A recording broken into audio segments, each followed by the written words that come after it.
All right. So I'm sure a lot of you have already heard about the news that happened to Kobe Bryant a few days ago. I'm not here to talk about the incident. It was very shocking and very sad to me. He was one of my, I would say, kind of like mentors that I've never met. He was one of my role models when it came to sports. And so I want to talk about how he kind of affected my life and my business. And I want this video to be kind of a tribute to him. And so, first of all, I can kind of say that I was always drawn to his work ethic, his crazy work ethic, because if you've ever looked into him or studied him or seen any of his stuff, I mean, it's crazy what people would say. Like he would wake up at 3 a.m. He would he would always be the first one there to practice. Like even as a young boy, and this was like very unheard of.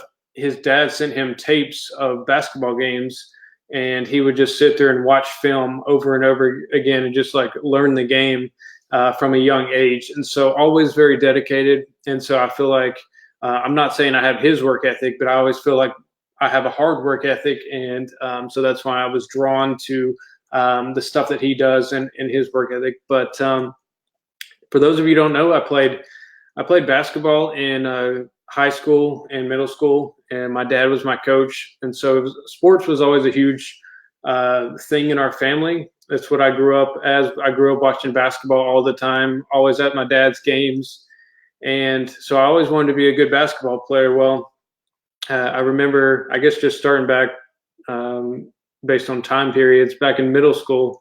I was kind of before I hit my growth spurt. I was like 5'6" or 5'7", pretty short, and trying to play basketball in middle school. And I wasn't that good, honestly. Um, I think I had at the time I was like just focused more on like schooling and making good grades and stuff, and I hadn't fully developed knowing like the work ethic and what it takes to be successful.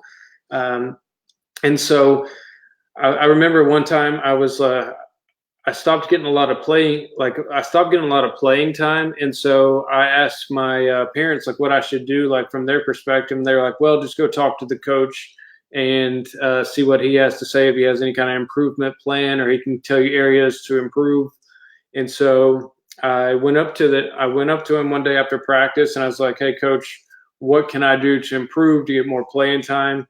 And he just looked at me and said, "Bigger, faster, stronger." And so I was like, "Okay." And so I took that to heart, and I ended up transferring schools. So that was where I went to middle school. I transferred somewhere different to high school. I transferred to my dad's school where he coached, and I was able to start there at the ninth grade. I don't remember the age, whatever ninth graders are. But anyways, Kobe was a kind of like a symbol for me because I would watch his videos. Like I remember that was the year I transferred. It was like 2006. That's when he had dropped 81 points. He had scored 81 points in one game, which was crazy. He had played with Shaq for a while, and then they split up. And at the time, I think the Lakers were going through a tough time. They were not winning that many games, and I remember seeing like I was a Kobe fan, but I remember he got a lot of hate. He had a lot of haters. Um, and I remember he used to be booed off the court during that time period. And I remember I was like, wow, he's getting booed. He's got all these haters. Even like Lakers fans are hating on him, and yet he still goes out and gives it his best every single day. And that's meant a lot to me because I mean at the time I mean I know this is a lot very small scale, but it felt like a big deal to me as a young little kid. I felt like I was getting a lot of hate because I had moved from the school. Everyone was like, especially during the games, they'd be like, "Oh yeah, we're gonna beat you, Jake." And like, I remember some of the high school games once I got better. I used to have people like in the stands, like yelling my name, like Jake Randolph, blah blah blah. Like, I had a lot of haters. I even had haters at the school because like when I showed up, people were kind of like jealous, like who's this kid coming from the outside? He's making all the best grades, all this stuff, and so I mean, I know what it's like to have haters, and so Kobe was a symbol to me of like being able to stay strong against the haters, and then not only that, just like work ethic. Like I was able to Basically, like I'm not very athletically talented necessarily, but I was able to use work ethic and just put in the reps, practice all day, play all day. And I went from being not that good to being like all state 2 years in a row. Long story short, that same team that had kind of like shoved me to the side in middle school, I was able to come back during the county tournament, drop 26 points on them, dunked on them. Like it was a big comeback, and that was really the culmination of a lot of hard work. I remember when my dad was my coach, like obviously he wanted me to work hard, but we would get into fights because I wanted the keys to the gym on a Friday night while everybody else was going out. I wanted to go up there on Friday night and just get in shots. I'm talking about basketball, like just shoot basketball, and just keep getting better and better. And so through that, what I call Mamba mentality, that's what everyone calls it, because Kobe Bryant, his nickname was the Black Mamba, and that Mamba mentality was really got me to. It showed me in high school that, like, wow, if you put in the work, if you put in the repetitions, you can really do big things or just succeed farther than you ever think possible. And so I carried that on into when I started my business. Like, for those of you who've worked with me, you know that a lot of times I'm up all the time, 24/7, answering messages. I'm always there. I'm always putting in the work. I'm highly driven. And I'm not trying to make this video about me. I just want this all came from watching Kobe. Like, no joke. Like, I used to have this iPod. It was like one of the first iPods that ever had video on it. It was like a big brick, and the screen was like that big. But I remember I was able to download some YouTube videos, and this was like 2008. I was able to download YouTube videos of like Kobe Bryant highlights that had like some music to them, and I literally watched the Kobe Bryant highlights before every single basketball game. And so that's how big of an impact he had on me. When I was in San Antonio, living in San Antonio, it was 2016. I think it was Kobe's last season before he retired. I was able to get up the money enough to get a really good seat in, and this is before I started my business. So I was able to get a really good seat and see Kobe in San Antonio, his last game against the Spurs. I bought that ticket for myself as a Christmas present.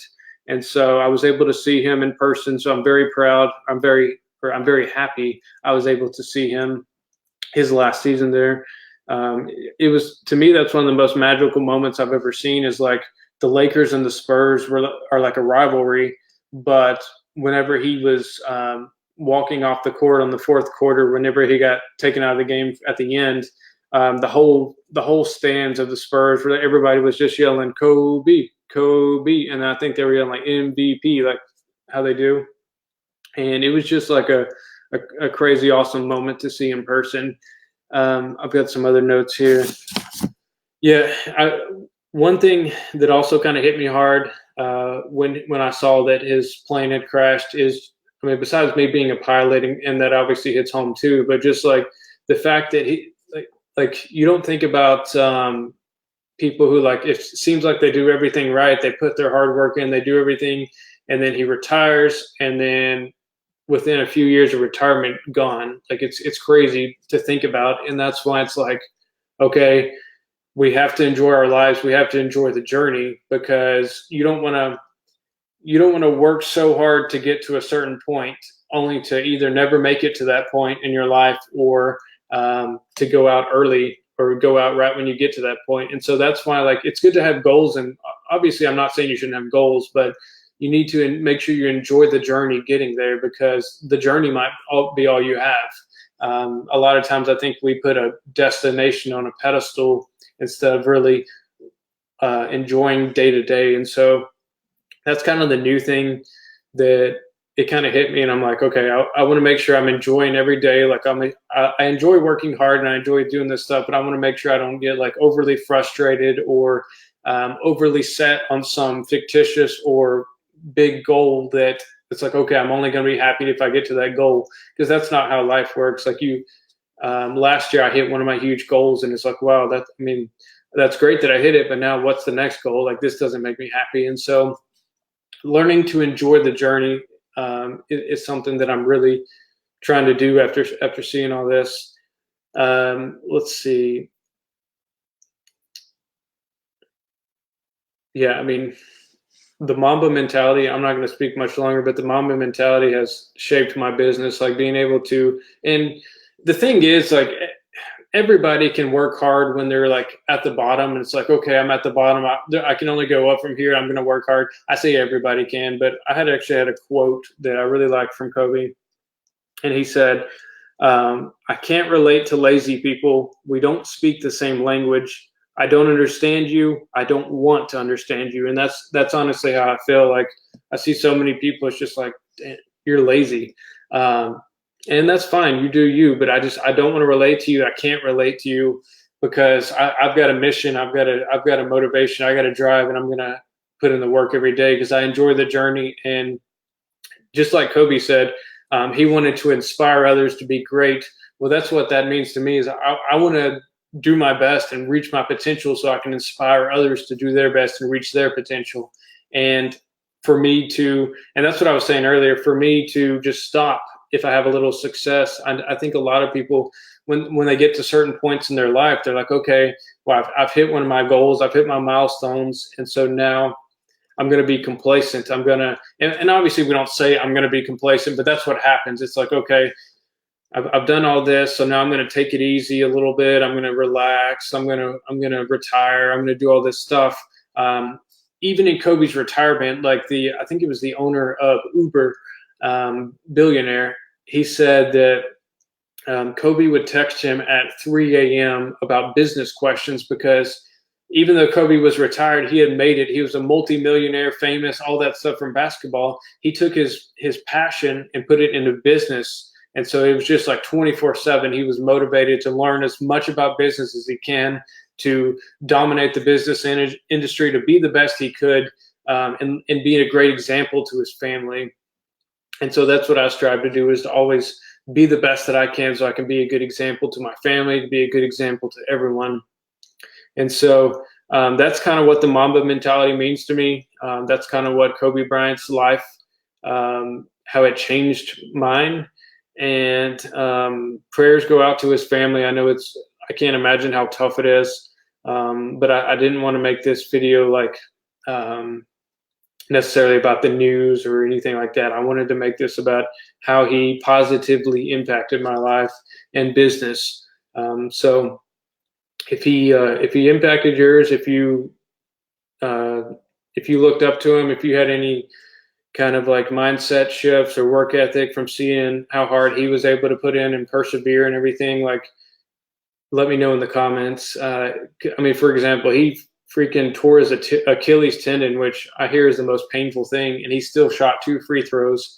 I mean, in college, I mean, I've never tore my Achilles in college, or not in college. My last game of high school, it was kind of sad, but like, I'll never forget. I had never been like sick, like I mean, I'd been sick, but never like throwing up sick.